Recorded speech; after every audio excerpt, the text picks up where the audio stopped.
In this session, we will learn about range function. Range function, as its name specifies, simply generates a series of numbers.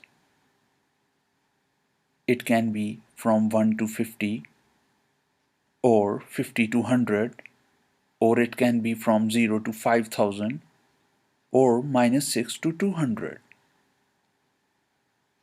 Range function can take one argument, two arguments, and three arguments.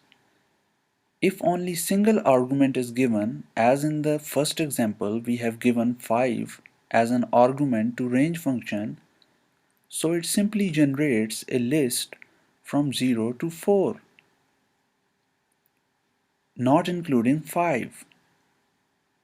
In the second example, we have given two arguments to range function, that is from -2 to 3.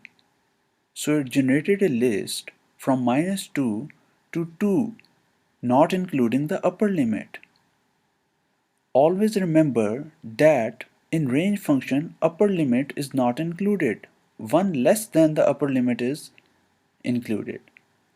So in the second example where we specified -2 to 3 means that start from -2 and end at one less than the upper limit, that is 2.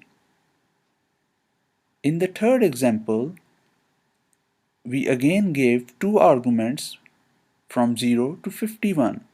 So it generated a list starting from 0 and ending at 50, not including the upper limit. In range function, lower limit is always included, but the upper limit is not included. In this example, where we have specified 1 as the lower limit and 50 as the upper limit, the output is from 1 to 49. The output included the lower limit, that is 1, but didn't include the upper limit, that was 50.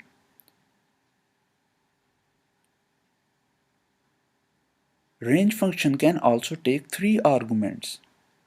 In this example, we specify that start from 0, end at 10 with an increment of 2. So the third parameter specifies the increment. So the output, as you can see, it started from 0, ended at 8 because it will not include the upper limit, and gave the increment of 2.